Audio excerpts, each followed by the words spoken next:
back. That was For Better For Worse by Cathy Matete. And we're still live down here in Galu Beach. Yeah, right here at the Galu Ecolodge. Now you can basically see Madafoos Beach Restaurant right behind us in the background. In the Indian Ethiopic Ocean. Yeah. But as we move, Cathy, how you feeling? I'm feeling good. I'm feeling full. Feeling full. Thank you for the food. Had a little break for a little chakula. Yeah. Yes. Very important. Very, very some good. nourishment. Very, very good food here. Yeah. Keep the energy up. Yeah. You know? So, when it comes to your songwriting, what is your process? Do you go with the rhythm first, or you have the lyrics first, or is it like a marriage of both, or, what's the process? Yeah, I think it's different every single time. But I feel like I'm more blessed with melodies first. So my melodies usually just come very, very naturally to me. So other times I start with melodies and the lyrics come. Other times I start with the lyrics if I have the tracks with me. Yeah. Okay. So sometimes lyrics first, sometimes the melody first. Other times together. Are you usually working with a producer at the same time, or are they like sending you the rhythm and then you work on it? Yeah, I haven't really gotten a chance. Oh, wait, I got a chance to work with one of our producers that has done one of my songs called Davos Paradise. He's a Jamaican who's based in the US, and he traveled all the way to just come and do a few shows and then also do a few recordings with us. Big up. So yeah, we learned a lot, during that process. But most times it's usually just getting the track from the producers and working hand in hand with, my manager, think about ideas, come up with ideas, brainstorm, and record and send the files. Gotcha. Most times.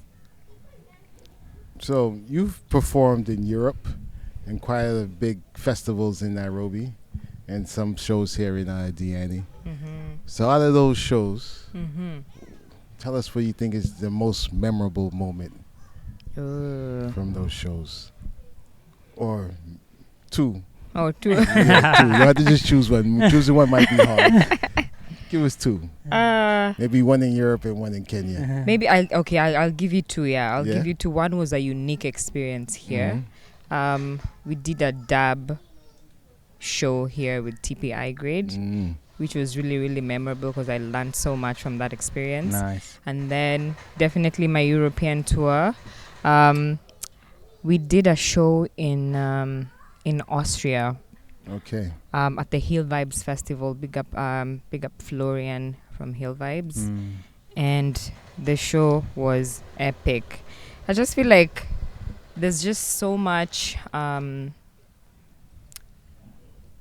like the fans on the other side are really, really hungry for music from this side, and so I didn't really have to sing Swahili or English. You can just tell that to them, reggae music is a global art, and they just receive it the way it's gonna come. Yeah. So I had a really, really great experience because,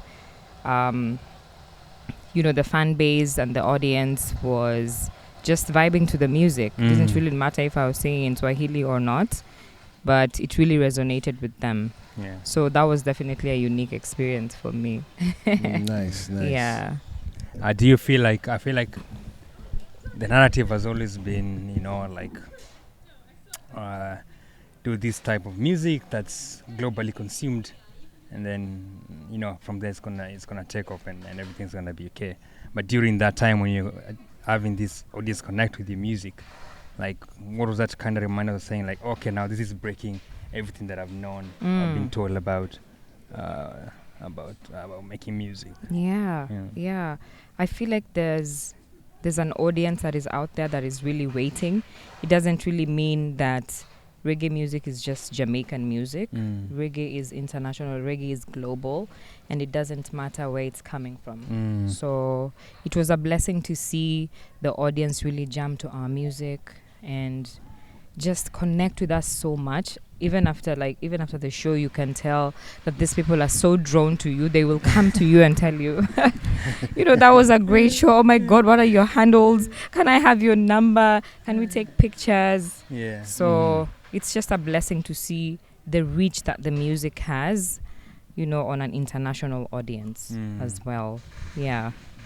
So reggae music in general is a male-dominated space. In general, So how have you been able to carve out your lane in this industry? Yeah. Especially coming from Kenya. I know. Into the global market of reggae music. I know. I've definitely just tried to carve my own path as Cathy Matete, and I try to be as authentic as I can, and I feel like the women who are rising in the reggae scene right now bring a lot of balance to this genre. I feel like it's more human that way. Yes. To have both the men and the women, doing reggae music. So I feel like for me, it hasn't really been a struggle because I do not try to compete with anyone. I just let the music speak for itself. And I feel like that is how respect comes. If you do not like blow your own trumpet, but just continue releasing good music and let the people judge for themselves.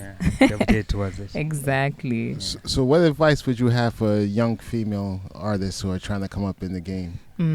What advice would you give them? Just stay true to yourself. Don't really go for the hype. I feel like I haven't really gone for the hype. I have tried to be as true to my sound as possible because I'm trying to be as impactful as I can also as a woman, because I know there's so many people who are looking up to me. There's so many females who are looking up to me, and I know I have a role to play. So it's just staying true to yourself as a woman, and just trying to see how you can learn from people who have something to teach. I feel like I've also learned so much from you guys as my brothers. Asante. Yeah, so there's so much you can learn, and there's so much growth to that can come with that. Yeah. So we're gonna go. Do you feel like a lot of the hype with this music, like not even with the hype, like just trying to make sure that this music is still being able to support you, puts away a lot of people, especially ladies who are maybe started off well, and in between they were like, okay, I'm not getting bookings, I'm not getting proper funding for my music, and I can't continue doing this music, and how do we, even as a sector, as an industry, find ways to hold these people who are really talented maybe, and just because it's not working for them to be able to make music at that point, Wow, do I feel like it's okay? Do I feel like the hype is chasing away like people who want to support the genre? Yeah, but even like the artists, like in terms of like, okay, I've started off well, but then down the line maybe I've not been booked. Down the line maybe I've not received, and like even looking at you, like let's say like before your first big break, or even like being booked for a big festival, like it took years. Yeah, it took time before that, and it's easier to fall back into the hype again, I feel like both industry players and the artists like have a major role to play in this. I keep on saying, like, as long as we continue releasing quality music, as long as we continue building value as reggae artists, all these things are going to find us eventually. Yeah. I know sometimes it may take time. I know that's the conversation that is going out there right now. But as long as you're staying true and you're, staying authentic to your sound, eventually these things are going to happen. I feel like the reggae artists also have to like produce high quality content, and let's say from the DJs or let's say from the promoters, they also have a role to play. We are also talking about like the media people. Yeah. They have a role to play. to keep on pushing artists and keep on pushing the genre forward. You know what I'm saying? Yeah. So that is it, and just trying to also curate our own shows as reggae artists. I mean, there's so much talent, but where are the people? Yeah. So also just trying to also curate and see how we can push ourselves as artists. I don't want to gloss over something you said. It's very important within this industry locally here in Kenya. We really, really need the Kenyan DJ fraternity to be brave and stop being lazy. And I'm going to just say it plain, you know. I'm from New York. That's how we talk. Stop being lazy. Stop being a playlist DJ. Look up artists who are putting music out currently. Exactly. And take chances, put their music out there. You know, that's the only way this music's continue to grow and reach the masses. That's right. You know, the elders made great, great music, but we can't book them to bring them here. They're no longer with us. Yeah, they're no longer with us. So, you know, I love the fact Kenyans love old reggae. It's a beautiful thing. But there's such great music being made currently. That's right. Globally. That is right. From Jamaica to Kenya, everywhere. You know? And I just want to put that message out there to the reggae, Kenyan reggae DJ fraternity. Right. You know? But Chris, having been here for a few years as well, do you feel there's still like a gap in terms of the artists and the DJs trying to get the music to the DJs, trying to... No, this the internet. No one has to get you the music. It's on the internet.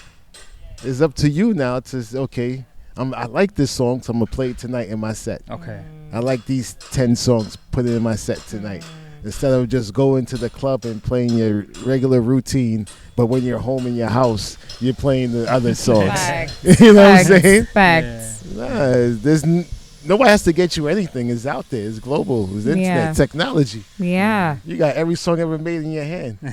You understand what I'm saying? It's not like back in the day we had to buy a CD or a record. Tape, go to the store.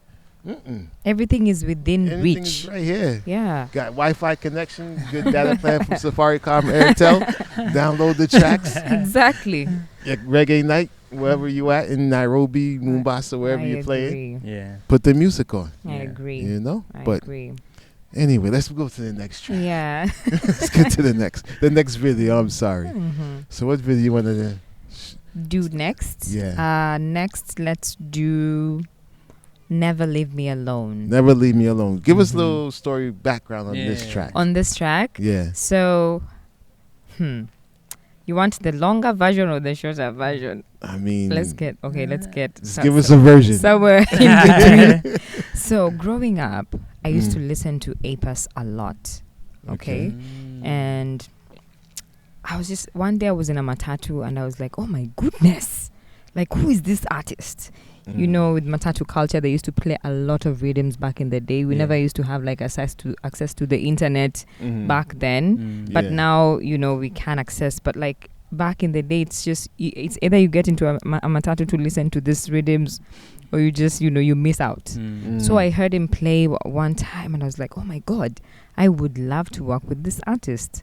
So, you know, a few years later, many years later, you know, my manager is calling me and is like, you know what?